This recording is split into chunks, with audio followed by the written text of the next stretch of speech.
Assalamualaikum warahmatullahi wabarakatuh. Selamat siang pemirsa Riau Televisi dimanapun Anda berada. Senang rasanya saya Rati Harisa bisa kembali hadir menemani Anda melalui program Jaksa Menjawab. Kali ini bersama dengan Kejaksaan Negeri Rokan Hulu untuk edisi Selasa 25 Juni 2024.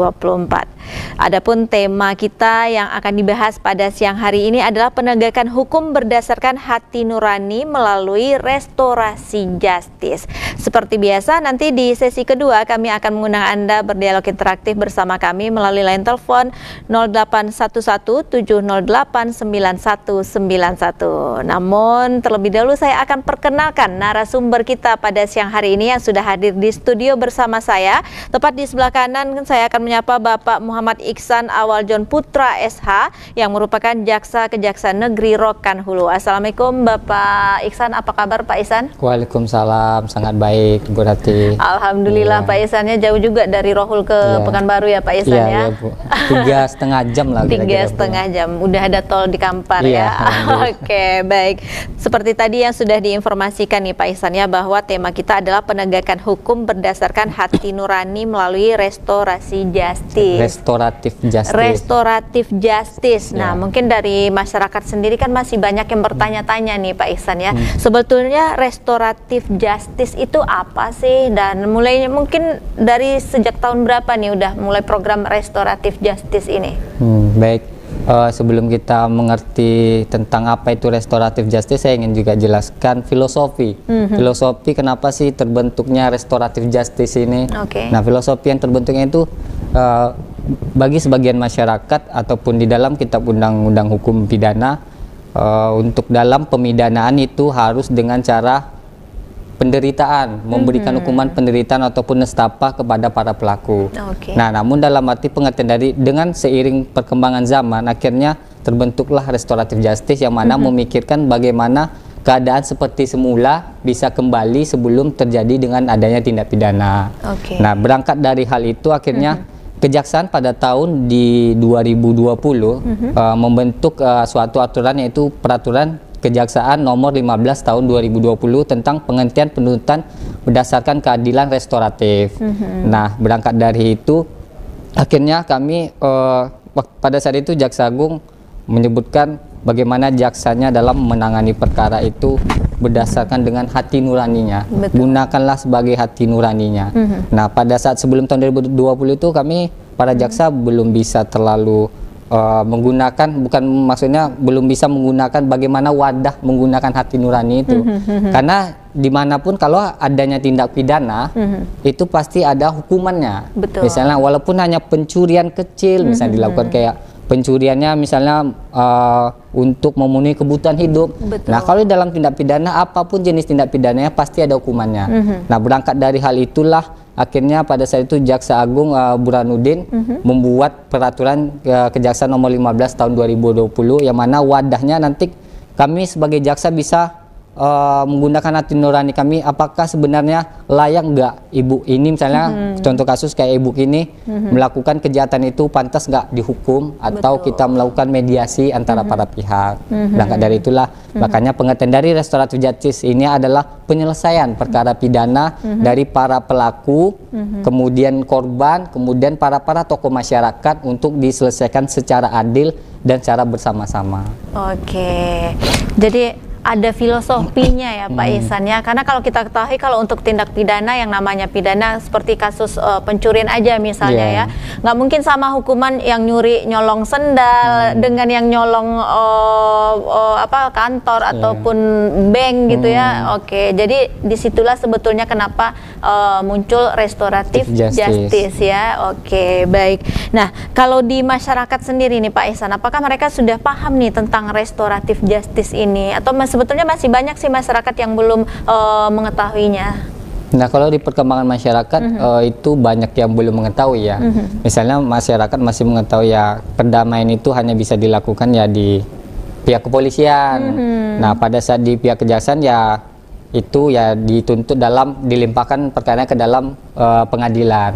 Nah, karena nanti kan kalau misalnya dalam kepolisian itu namanya ada sebuah berkas nanti jaksanya meneliti.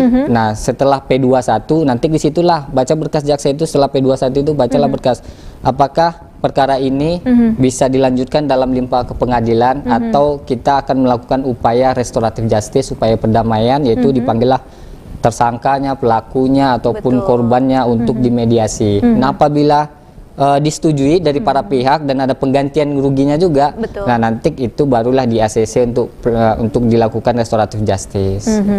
Artinya kalau sudah dilakukan restoratif justice, penanganan hukum yang sudah berlanjut artinya tidak lanjut ya? Nah, tidak lanjut. Makanya dalam undang-undang itu tertulisnya Perja nomor 15 tahun 2020 itu penghentian penuntutan.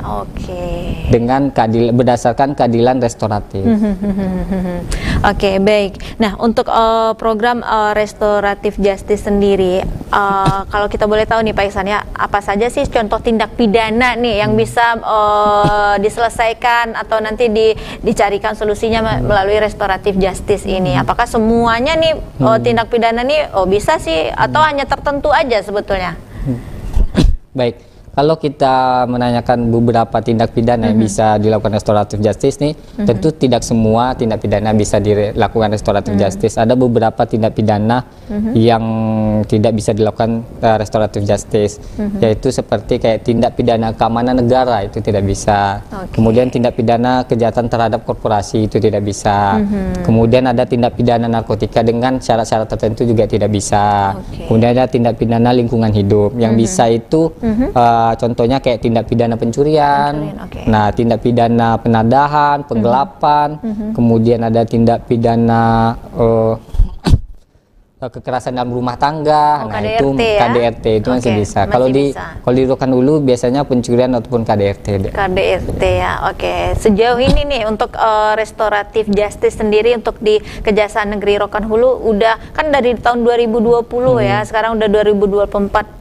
Banyak nggak yang ngajuin restoratif justice ini nih untuk kasus-kasus di Rokan-Hulu selama ini? Ya, selama ini untuk di tahun 2022 itu ada 4 kasus yang telah dilakukan restoratif justice.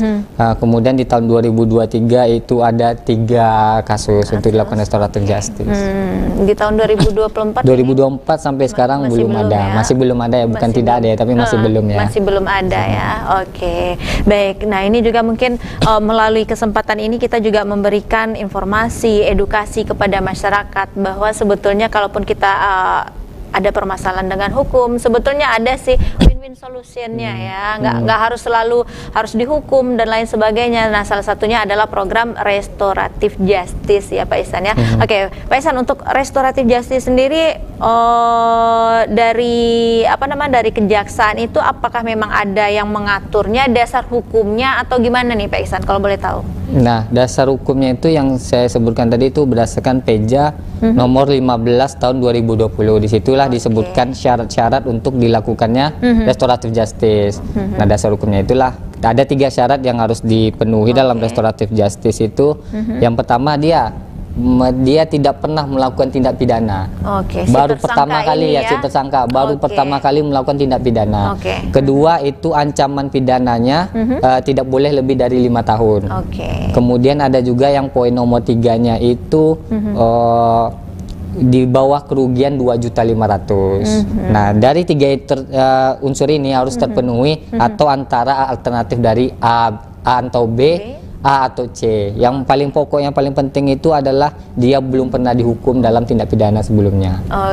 Jadi memang ada syarat-syarat yang harus dipenuhi ya. Salah satunya tadi adalah belum pernah dihukum atau baru pertama kali ini berhadapan dengan hukum gitu ya. Nah, tadi Pak Ihsan nyebutkan yang paling banyak sih kasusnya untuk restoratif justice ini adalah KDRT dan juga tindak pencurian ya. Nah, kalau untuk narkoba kita ketahui sendiri nih Pak Ihsan, kalau narkoba kan itu ada kategorinya sebetulnya biasanya ada yang pengedar, ada yang kurir, ada yang pemakai. Nah, apakah bisa nggak dari salah satu yang 3 ini juga memanfaatkan program restoratif justice ini untuk kasus narkoba? Kalau untuk kasus di Rokan-Hulu, kalau perkara untuk narkotika belum pernah restoratif justice. Nah, kalau secara aturan yang dalam Perja nomor 15 tahun 2020 itu ataupun dalam pendekatan restoratif justice dalam Sejampidum itu saya pernah baca, Kalau untuk itu dilakukan bisa untuk melakukan restoratif justice dengan syarat dia adalah penyalahguna narkotika. Nah, kalau penyalahguna narkotika ini kan korban. Nah, dengan pemakai. Nah, dengan barang bukti minimal 1 gram. Tapi kalau untuk bandar, untuk kurir, nah, dan untuk pemilikian misalnya 10 kilogram lebih-lebih gitu, itu nggak bisa dilakukan restoratif justice. Ya, jadi kalaupun misalnya narkoba memang tidak ada untuk restoratif justice, tapi untuk pemakai ya, kategori pemakai itu sebetulnya masih bisa. Dan itu pun masih ada syaratnya lagi ya, harus di bawah 1 gram ya. Kalau udah lebih itu nggak bisa juga ngajuin restoratif justice ya. Tapi itu kembali lagi kepada jaksanya, apakah jaksanya ingin melakukan restoratif justice terhadap para penyalahguna ini gitu. Tidak semuanya bisa dikabulkan gitu kan, tergantung dari bagaimana kausistiknya. Nah, untuk program restoratif justice sendiri, apakah memang jaksa-jaksa nih yang ada di kita nih Provinsi Riau, kayak di Rokan Hulu, mungkin di Pekanbaru juga, itu harus dapat pelatihan dulu atau gimana, atau biar sama pemahamannya gitu. Jadi kan nggak beda-beda nih gitu Pak Ihsan, atau gimana nih? Kalau untuk diklatnya memang sudah pernah dilakukan di kejaksaan, tapi itu ya namanya jaksa seluruh Indonesia ini kan sangat banyak gitu kan, jadi tidak bisa mencukupi semua jaksa yang ada di Indonesia kan. Jadi kalau untuk diklatnya sudah pernah ada, tapi kalau untuk penerapannya di dalam jaksa ya rata-rata setiap jaksa saya rasa mempunyai insan adiaksa sebagai penanganan perkara dengan menggunakan hati nuraninya. Jadi semua jaksa bisa. Jaksa sebetulnya bisa ya. Baik. Nah, berbicara tentang restoratif justice ya, sebetulnya ada kelemahannya nggak Pak Ihsan dari pelaksanaan? Misalnya nih ada kasus gitu ya, bisa dibilang sih KDRT, terus si korban mungkin ini ya minta yang tersangkanya ini mungkin harus dituntut segala macam, tapi karena adanya restoratif justice mungkin pertimbangan lain dan lain sebagainya. Nah, kan ujung-ujungnya nih harusnya yang bisa dikasuskan jadi nggak dikasuskan. Nah, apakah kelemahannya cuman itu aja atau gimana nih? Itu juga dibilang kelemahan atau malah justru menguntungkan si pelaku sebetulnya gitu?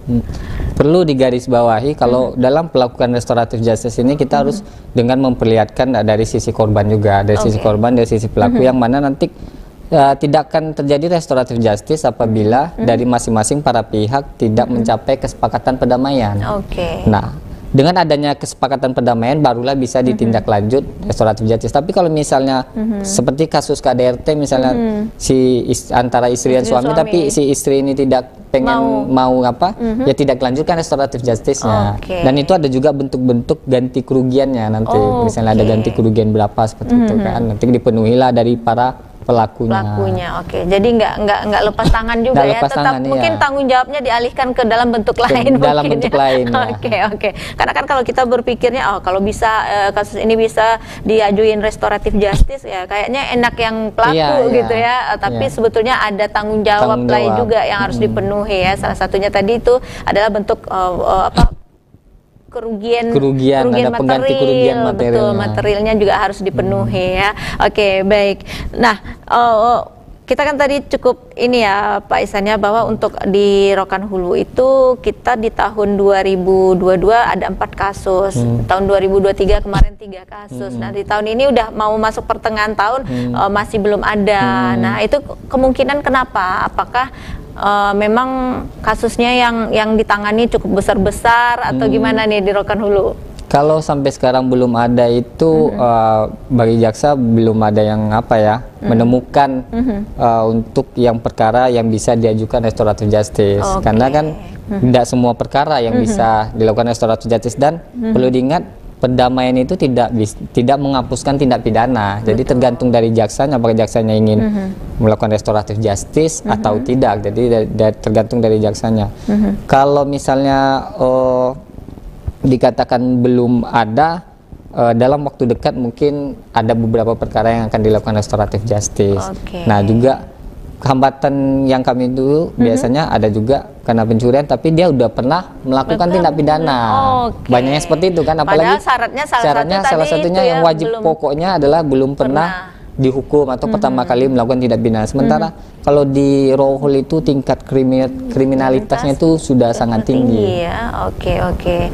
Jadi itu balik ke jaksanya lagi ya, apakah memang akan ditempuh restoratif justice atau gimana gitu ya. Kalaupun sebetulnya kalau diukur-ukur, ditimbang-timbang, sebetulnya pencuriannya mungkin sepele aja, cuman karena ini kasusnya udah yang kedua takutnya kan nanti nggak memberikan efek jerah, padahal tujuannya memberikan sanksi atau hukuman adalah memberikan efek jerah ya.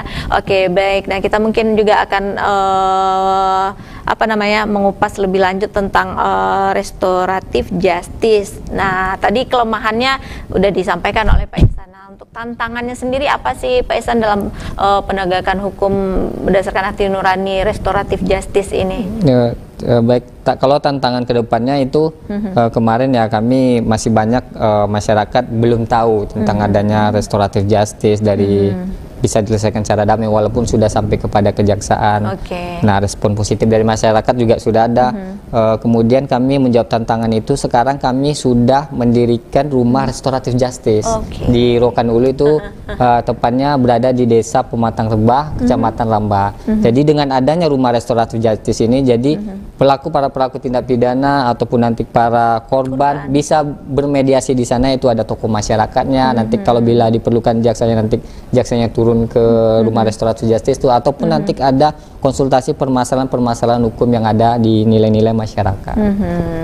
Jadi untuk di Kabupaten Rokan Hulu itu ada namanya rumah restoratif justice. Kalau untuk di tempat lain ada nggak, atau memang percontohan nih yang di Rohul nih? Kalau di tempat lain saya belum tahu ya. Mungkin yang di Kota Pekanbaru. Kota Pekanbaru kayaknya sudah ada. Sudah ada juga ya. Oke. Jadi ini juga sebagai ini ya, untuk masyarakat bisa mendapatkan informasi lebih banyak apa sih itu restoratif justice. Nah, siapa aja yang bisa ngajuin restoratif justice, syarat-syaratnya apa aja. Nah, dari sisi korban juga mungkin sebetulnya kasus saya ini bisa nggak sih dibawa damai, dibawa mediasi, nggak dilanjutin. Nah, tadi kan Pak Ihsan udah nyebutin bahwa kita memang ada beberapa kelemahan ya untuk restoratif justice ya. Nah, kalau secara ini dari pihak kejaksaan sendiri menilai, kan kita nih udah capek-capek nih dari awal, udah disidik apa segala macam berkasnya, tahu-tahu nanti pas udah mau P21 tahu-tahu berkasnya restoratif justice, terus itu kerjanya sia-sia apa enggak, gitu gimana nih Pak Ihsan? Ya, kalau saya memandangnya sih setiap pelaku kejahatan itu tidak semuanya penjahat. Ya. Kadang ada juga di manakala dia sebenarnya tidak jahat, tapi karena kedesakan ekonominya, makanya dia melakukan kejahatan. Dengan wadah restoratif justice inilah yang kita gunakan. Misalnya kayak seorang ibu untuk memenuhi kebutuhannya dia sampai harus nyuri susu, mencuri susu, mencuri apa kan? Nah, kan kita juga harus menggunakan hati nurani kita. Apakah ibu ini layak untuk kita beri hukuman penjara?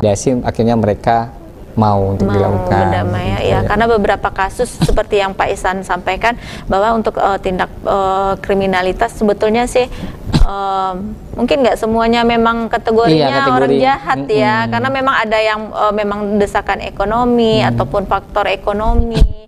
Karena kita juga pernah berapa kali sih kemarin itu kalau nggak saya di daerah Jawa gitu juga ya, nenek-nenek nyuri berangkat dari situ gitu, padahal kan untuk dimakan, tapi tetangganya, karena tetangganya nggak ini, akhirnya jaksa lah yang kemarin juga kok cuma nyuri daun singkong, rasanya nggak fair gitu dihukum gitu ya. Tapi juga kita juga tidak membenarkan ya dengan adanya tindak pidana pencurian, misalnya pencurian ini. Nah, maksud saya itu dengan adanya ini ya bahan introspeksi diri bagi para pelaku. Nah, makanya kalau untuk restoratif justice ini ya yang baru pertama kali, kalau hilaf sekali wajar, tapi kalau udah 2 kali 3 kali itu bukan hilaf lagi. Kesengajaan ya.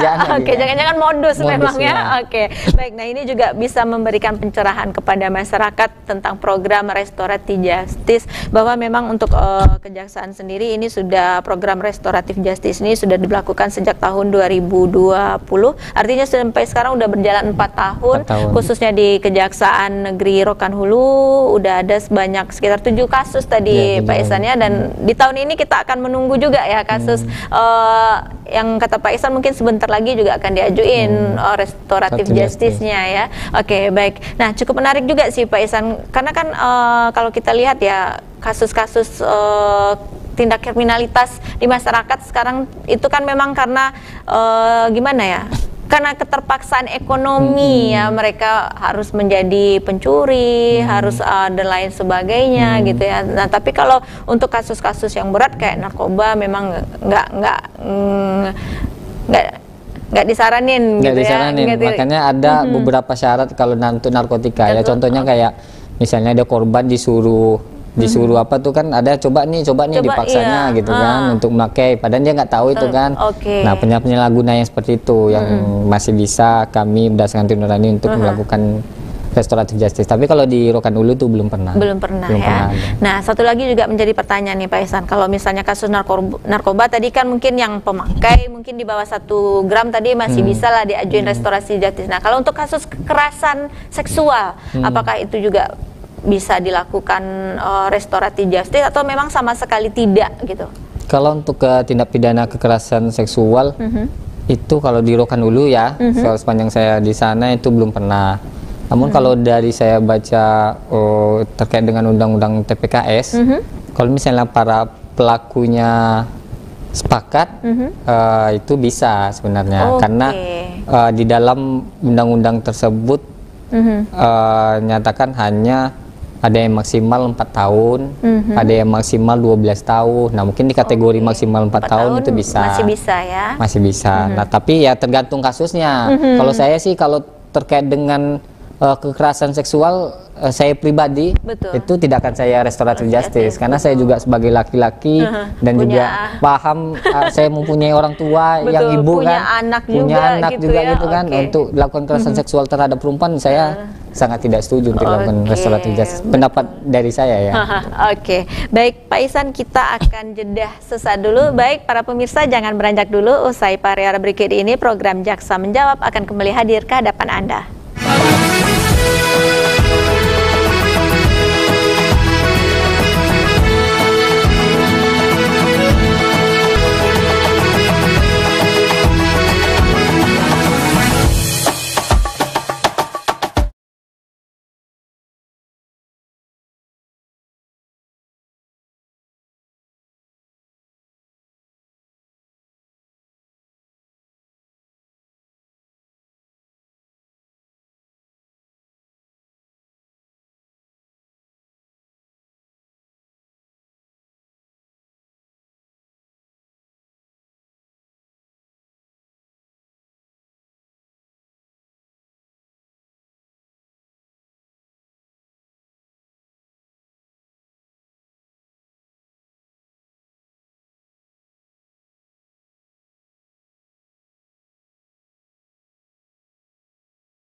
Baik pemirsa, terima kasih Anda masih bersama kami melalui program Jaksa Menjawab bersama dengan Kejaksaan Negeri Rokan Hulu. Adapun tema atau topik kita pada siang hari ini adalah penegakan hukum berdasarkan hati nurani melalui restoratif justice. Nah, di sesi kedua ini para pemirsa bisa bergabung bersama kami di line telepon interaktif 0811 708 9191. Bagi para pemirsa yang berada di rumah yang ingin mengetahui lebih lanjut apa itu restoratif justice ataupun segala permasalahan tentang hukum, bisa Anda menghubungi kami di line telepon interaktif 0811 708 9191. Sebelum ada penelpon yang bergabung bersama kita pada siang hari ini, masih akan ada beberapa pertanyaan. Sebetulnya nggak banyak isi Pak Ihsan ya. Oke, nah nanti kita kalau udah ada penelpon mungkin baru bisa kita cut ya. Dialog interaktifnya. Dialog interaktif, kita akan menjawab pertanyaan-pertanyaan dari pemirsa yang ada di rumah tentunya. Baik Pak Ihsan, untuk restoratif justice ini kita kan tadi untuk di kejaksaan ini baru 2020. Nah, apa sih beda restoratif justice kejaksaan dengan restoratif justice kepolisian ini? Oke, silakan Pak Ihsan. Kalau perbedaan antara restoratif justice kepolisian sama restoratif kejaksaan pada prinsipnya sama. Sama ya. Karena hakikatnya yaitu melakukan perdamaian dari para pihak ataupun para pelaku.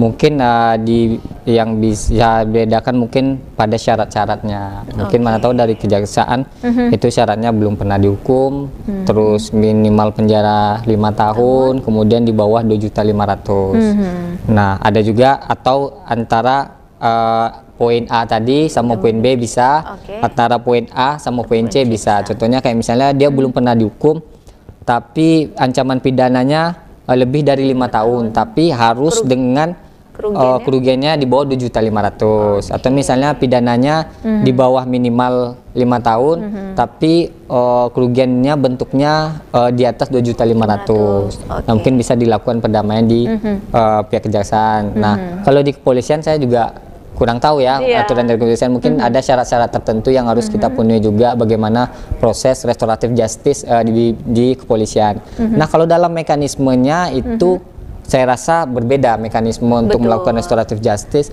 Kalau kami itu dalam mekanismenya kami nanti memanggil tersangka sama dengan pelaku, kemudian sama tokoh-tokoh masyarakat untuk dilakukan mediasi. Kami jaksa sebagai fasilitator.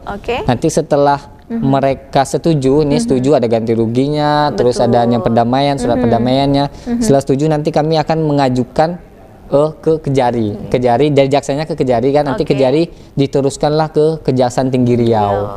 Nah, nanti Kejaksaan Tinggi Riau nanti kami Kejaksaan Tinggi Riau nanti akan melakukan rapat bersama dengan Jampidum di Kejaksaan Agung. Nanti kami biasanya itu melakukan secara Zoom meeting. Nah, nanti rapatlah antara Jampidum ke Kejati Riau dan Kejari Pekanbaru. Apakah perkara ini bisa di restoratif justice kan? Jadi jaksa pun tidak bisa sembarangan mengapakan restoratif justice karena ada pengawasan melekat dari Kejaksaan Agung. Jadinya mekanismenya memang panjang. Tapi bagi kami itu sebuah tantangan bagi kami untuk tetap melakukan bagaimana restoratif justice ini bisa diaplikasikan dalam nilai-nilai masyarakat. Nah, kalau mungkin dari masyarakat juga kan bertanya-tanya, kalau jaksa itu kan lebih sifatnya itu kepada penuntutan ya sebetulnya, tapi kok mereka menerapkan restoratif justice ini kenapa gitu Pak Ihsan? Nah, itu yang seperti yang saya jelaskan tadi, kenapa muncul adanya restoratif justice? Karena kembali ke filosofinya kembali lagi kepada filosofinya ya, dimanapun tindak pidana pencurian, tindak pidana dimanapun tindak pidana ya, kalau misalnya dia melakukan tindak pidana yaitu harus dihukum. Nah, dengan berangkatnya adanya restoratif justice, aturan dari Bapak Jaksa Agung ST Burhanuddin menerbitkan Perja nomor 15 tahun 2020, inilah sebagai wadah kami para jaksa, ya gunakanlah hati nurani kalian, bahwa misalnya ini contohnya ada seorang nenek-nenek gitu kan mengambil sebuah makanan untuk biaya kehidupannya, tapi kalau secara aturan itu dihukum. Tapi dengan adanya wadah restoratif justice ini kami bisa menggunakan hati nurani untuk dilakukan upaya perdamaian. Jadinya tidak semua kejahatan itu penjahat, tapi ada juga kebaikan di dalamnya. Gitu. Oke, jadi mungkin lebih kepada sisi-sisi humannya ya, berdasarkan tunarnya. Hati nurani itu kan berdasarkan dari hati moral yang terdapat dalam diri insan adiaksanya. Oke, jadi mungkin kan kalau di masyarakat nih, oh udah nih kasus kita udah masuk ke pengadilan, udah mungkin kadang-kadang mereka pikir nggak bisa damai lagi, nggak bisa apa gitu ya, karena udah jatuh kalau udah masuk ke istilahnya jalur kejaksaan harus dilimpahkan ke pengadilan. Betul. Nah, biasanya semuanya kan seperti itu. Namun sekarang ya adalah wadah yang baru dikeluarkan oleh Jaksa Agung. Nah, itulah sebagai wadah jaksa. Ya, dengan mempertimbangkan hal itu, gunakanlah hati nurani kalian, jangan asal-asalan untuk dalam melakukan penuntutan. Karena ya kita berangkat sebagai penegak hukum yang berasal dari nilai-nilai masyarakat. Restoratif justice ini yang terbentuk berdasarkan dari nilai-nilai masyarakat tersebut. Betul.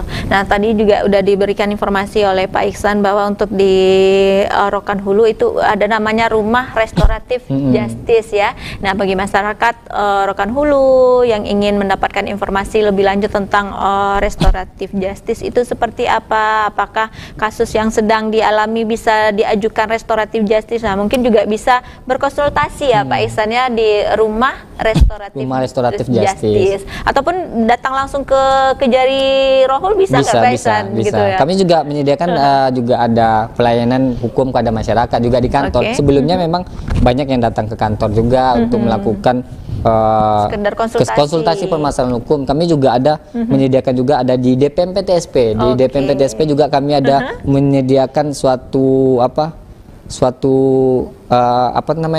kalau tempat konternya bagi para masyarakat yang ingin melakukan pelayanan hukum. Nah, juga kami sediakan di DPM PTSP-nya juga ada ke kantor. Kadang-kadang kan bagi permisalan masyarakat takutnya banyak stigma ya. Kalau datang ke kejaksaan takutnya bermasalah hukum, nah gitu kan. Takutnya nanti diproses. Takutnya diproses. Padahal hanya sekedar konsultasi. Nah, kami juga menyediakan di berbagai tempat untuk dilakukan konsultasi hukum. Oke, baik Pak Iksan, sepertinya sudah ada penelpon yang bergabung pada siang hari ini. Kita akan langsung sapa. Halo, selamat siang. Halo. Halo, selamat siang. Dengan Bapak siapa di mana, Pak? Halo, selamat siang. Dengan Bapak siapa di mana, Pak? Pak Leman, Bu. Oke, baik. Silakan pertanyaannya, Pak Herman. Gini, Bu. Selamat siang, Pak Jaksa, Pak Iksan. Selamat siang, Pak. Ya, selamat siang, Pak. Silakan. Izin Pak, sedikit mau nanya mengenai restoratif justice ini, Pak. Saya kebetulan warga Tandun, Pak. Tandun ya, berarti Kabupaten Rokan Hulu ya? Rokan Hulu, Pak, ya tepat. Jadi begini, Pak, ini saya hanya sedikit minta penjelasan saja, Pak. Apakah kasus yang sudah lama cuma belum diproses, baik itu dari pihak kepolisian, bisa dilakukan restorasi justice-nya gitu. Karena begini, sebelumnya kasus ini sudah pernah ditangani oleh pemuka masyarakat. Anggap saja mungkin RT RW, Pak. Cuman belakangan ini kasus itu kembali dinaikkan lagi, Pak, sampai ke pihak kepolisian. Apakah nanti hal ini bisa diajukan untuk menerima restoratif justice-nya, Pak? Mungkin itu aja, Pak. Dari Pak Leman, Pak, dari Tandun. Oke, Bapak untuk kasusnya bisa sedikit lebih spesifik, kasusnya apa, Pak? Ya, mungkin hanya sebatas pengerusakan gitu. Oke, pengerusakan ya. Pengerusakan alat berat itu kalau nggak salah. Oke, baik. Terima kasih banyak Pak Herman yang ada di Tandun ini ya. Ini ada kasus pengerusakan alat berat, tapi kasusnya udah lama. Tahu-tahu kemarin masih istilahnya diungkit-ungkit lagi mungkin ya. Apakah itu masih bisa juga nggak nanti kalau misalnya diproses, diajuin restoratif justice-nya gitu atau gimana nih? Nah, kalau pada dasarnya tadi yang sesuai saya katakan tadi ada dia belum pernah dihukum atau baru pertama kali melakukan tindak pidana, terus ada minimalnya 5 tahun ataupun di kerugiannya di bawah 2.500.000. Kami ini menerima berkas dari pihak kepolisian. Nah, nanti kalau dari pihak kepolisian nanti kan tertuang tuh di dalam berkasnya. Apabila mau dinaikkan nanti kan masyarakat melaporkan kepada pihak kepolisian. Nanti tertera dalam berkas itu apakah dia sudah pernah melakukan atau belum pernah melakukan. Nah, kami berangkat dari baca dari berkas itu, kalau dia memang baru pertama kali, maka bisa dilakukan restoratif justice. Kalau untuk pengusahaan itu bisa. Nah, tapi kalau apabila dia sudah pernah melakukan, terus ada surat perjanjian dia tidak pernah dilakukan, surat perjanjian bahwa kalau dia melakukan lagi, baru akan dituntut pidana. Biasanya dalam perdamaian-perdamaian di dalam tokoh masyarakat itu ada. Pasti ada. Nah, nanti itu juga bisa dasarkan kepada pihak kepolisian nanti kan. Nanti pihak kepolisian cantumkanlah dalam berkas. Nah, kalau seperti itu ya kemungkinan tidak bisa dilakukan restoratif justice karena dia sudah pernah melakukan, catatannya kan sudah ada itu kan. Betul. Melakukan perdamaian. Gitu. Oke, jadi walaupun kasusnya udah lama tapi baru dilaporkan lagi, kemungkinan ya ada syarat-syarat yang harus dipenuhi. Iya, syarat-syarat dipenuhi. Tapi mungkin dari pihak kepolisian saya nggak tahu ya, mana tahu punya pendapat lain. Bisa diajukan di kepolisian silakan. Tapi kalau sepanjang di kejaksaan, kalau dia sudah pernah melakukan tindak pidana, walaupun itu hanya tindak pidana ringan, itu tidak bisa.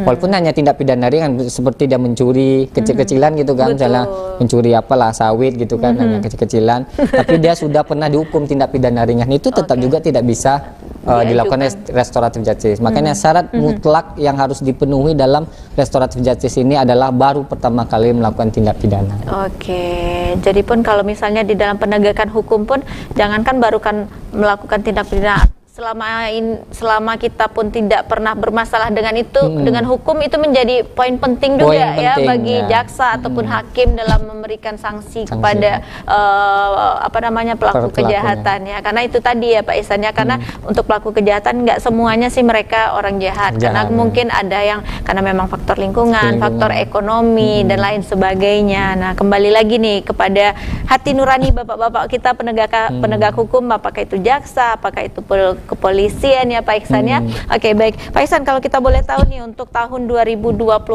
ada program apa saja sih yang dilaksanakan di Kejaksaan Negeri Kejaksaan Negeri Rokan Hulu ini? Iya, kalau program tuh dari Kejaksaan Negeri Rokan Hulu ya kami dari bagian Intel biasanya kami tetap melakukan penyuluhan hukum kepada masyarakat.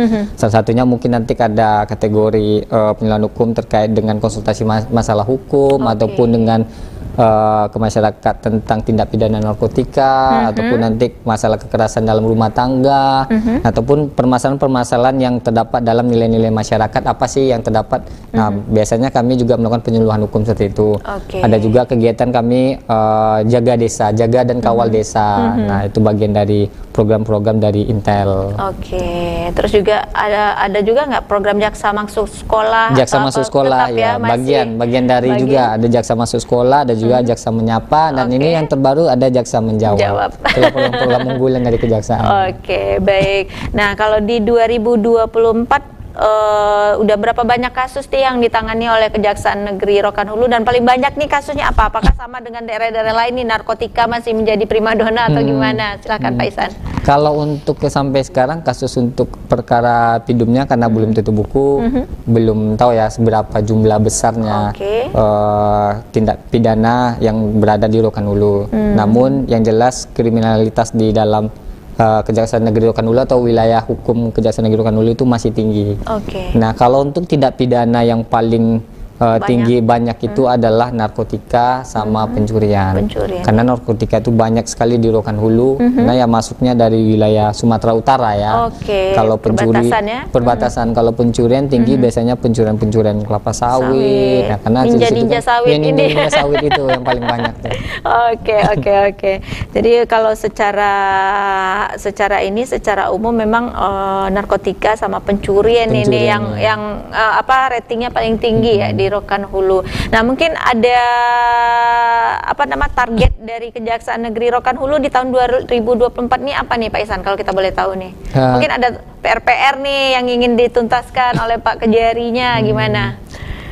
PR-PR yang mungkin yang akan jadi target kami yaitu pertama kalau di bidang Intel ya tetap dalam penyuluhan, memberikan edukasi kepada masyarakat. Kalau mungkin dalam perkara pidana umum ya menyelesaikan dengan semua perkara-perkara yang ada di wilayah hukum Kejaksaan Negeri Rokan Hulu. Kalau di bidang tindak pidana khusus itu kami sedang melakukan penyidikan penyelidikan dan penyidikan. Nah juga ada sekarang sedang masuk mau pelimpahan ke Pengadilan Negeri Pekanbaru. Paling untuk program selanjutnya itu menyelesaikan perkara-perkara yang ada. Yang ada ya. Oke, tadi udah sedikit disinggung oleh Pak Ihsan bahwa untuk di Rokan Hulu itu yang paling ngetren itu kasusnya tindak pidananya adalah narkotika dan juga pencuriannya. Nah untuk tindak pidana korupsinya gimana nih Pak Ihsan? Apakah ada juga di Rokan Hulu atau gimana? Karena ini biasanya kan yang 3 ini nih kalau nggak narkoba pasti tipikornya nih yang disorot biasanya ya.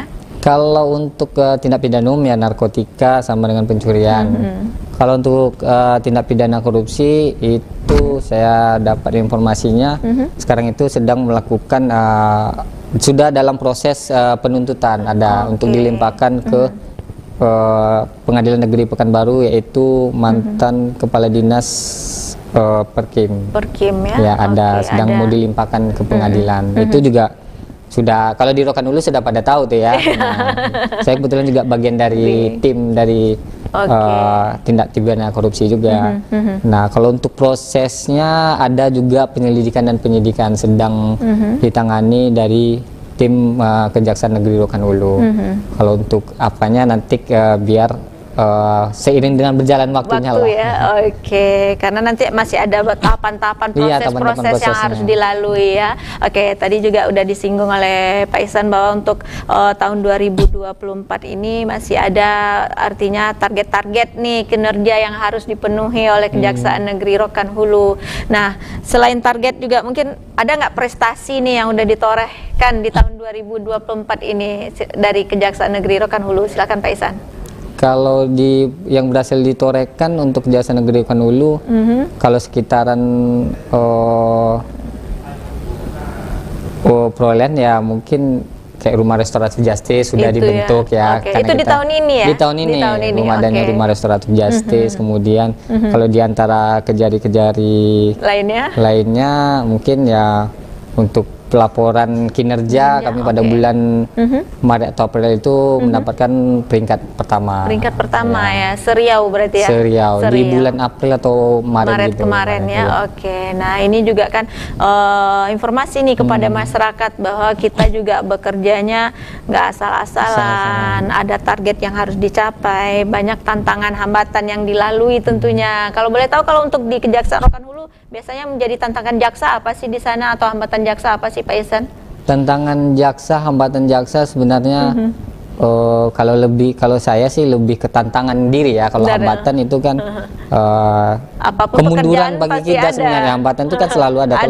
Kalau bagi saya sih sebenarnya tantangan. Kalau saya sebagai jaksa, tantangan saya itu kan saya juga sebagai jaksa intel juga aktif di jaksa intel juga aktif juga di jaksa penuntut umum di bidang pidum, juga aktif di jaksa penyidik di bidang tindak pidana korupsi. Ya bagaimana cara kita untuk bisa membagi waktu antara bidang pidum kapan yang harus kita kerjakan, di bidang intel kapan, dan di bidang pitsus kapan. Tantangan tersendiri ya. Harusnya 3 orang dikerjain 1 orang ngerangkap gitu. Ya bisa, karena kita kan memang masih kekurangan jaksa ya. Masih ya, makanya itu bagi jaksa yang rata-rata itu bagaimana dia bisa membagi waktu ya, kapan harus di intel, kapan harus di pidana umum, kapan harus di pidana korupsi gitu ya. Artinya juga belajarnya kan nggak satu aja, harus ketiga-tiganya juga dipelajari semuanya ya. Baik Pak Ihsan, mungkin bagi para pemirsa yang ingin bergabung bersama kami di program Jaksa Menjawab, Anda bisa menghubungi kami di line telepon interaktif 0811 708 9191 karena kami masih akan menunggu nih atensi Anda. Tadi sudah ada penelpon yang bergabung ya Pak Ihsan ya. Nah mungkin dari masyarakat ataupun para pemirsa lainnya yang ada di rumah silahkan menghubungi kami di line telepon interaktif 0811 708 9191. Sudah ada penelpon yang bergabung, kita akan langsung sapa. Halo, selamat siang. Halo, selamat siang. Oke, sepertinya terputus. Bagi para pemirsa yang masih ingin bergabung, kami akan masih tunggu partisipasi Anda di line telepon interaktif 0811-708-9191. Karena ini kebersamaan kita juga nggak lama lagi nih Pak Ihsan ya. Kita tadi udah ada sesi 1, sesi 2. Nah, bagi para pemirsa yang masih ingin bergabung, kami masih tunggu satu penelpon terakhir. Oke, halo, selamat siang. Halo, selamat siang. Waduh, sepertinya masih ada terputus ada masih ya, gangguan ini ya. Udah ada yang menelpon kita pada siang hari ini, cuman karena mungkin ada gangguan jaringan, masih belum bisa terkoneksi. Nah, namun menjelang kita tungguin apa enggak nih, Pak Operator? Masih ya, kita tungguin. Oke, mungkin bagi pemirsa ini yang masih mau bergabung bersama kita, silakan menghubungi kami di line telepon interaktif 0811-708-9191. Nah, Pak Ihsan, ini satu pertanyaan terakhir ini ya. Nah, kalau dari Pak Ihsan, harapannya dengan adanya program Restoratif Justice ini apa sih sebetulnya? Harapan saya ya, pertama yang berangkat dari filosofi terbentuknya Restoratif Justice ini ya, dari saya itu tidak semua kejahatan itu adalah penjahat. Betul. Kita perlu memberikan kesempatan kepada orang-orang yang dalam hidupnya mungkin masih kurang diperhatikan dari pemerintah. Nah, saya berharap nanti para jaksa-jaksa yang lainnya ataupun yang berada di mana, gunakanlah hati nurani, jangan asal-asalan dalam penuntutan, gunakanlah hati nurani pada kalian untuk melakukan restoratif justice. Oke, baik Pak Ihsan, sebelum kita menutup program Jaksa Menjawab pada siang hari ini, kita akan jeda sesaat dulu. Baik para pemirsa, jangan beranjak dulu. Usai pariwara berikut ini, program Jaksa Menjawab akan kembali hadir ke hadapan Anda.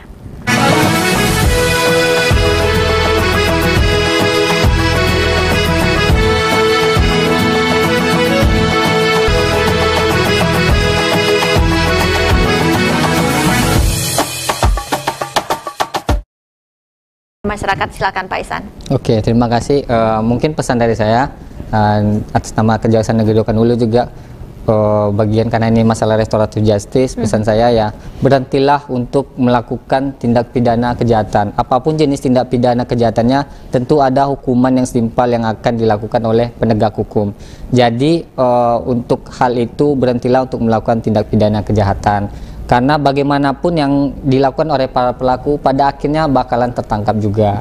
Karena tingkat kriminalitas di Rohul ini lumayan sangat tinggi sekali. Betul. Itu pun bisa per bulan itu bisa 70 SPDP yang masuk dalam kejaksaan. Jadi saya sangat mengimbau, hiduplah sesuai dengan aturan masyarakat yang ada, berdamai. Nah, dengan adanya keadilan restoratif justice ini bisa dimanfaatkan juga bagi masyarakat yang ingin melakukan perdamaian di antara para pihak pelaku ataupun dari para pihak korban untuk melakukan restoratif justice. Oke, nah sebentar lagi kita juga sama-sama mengingatkan ini, tadi udah sampaikan Pak Ihsan bahwa untuk tingkat kriminalitas nih di Rokan Hulu udah mulai nampak tinggi di pertengahan tahun ini, apalagi sebentar lagi kita juga akan menghadapi momen pilkada ya Pak Ihsan ya. Ini juga harus menjadi antisipasi ataupun atensi dari kita semua. Baik Pak Ihsan, terima kasih banyak atas bincang-bincang singkatnya, sudah memberikan banyak informasi tentang program restoratif justice dari Kejaksaan. Nah, semoga informasi yang sudah disampaikan ini bisa diserap dan diterima masyarakat ya, terutama masyarakat Kabupaten Rokan Hulu. Terima kasih banyak Pak Ihsan. Akhir kata, saya Ratia Harisa mewakili kerabat kerja bertugas undur diri dari ruang dengar Anda. Wassalamualaikum warahmatullahi wabarakatuh dan sampai jumpa.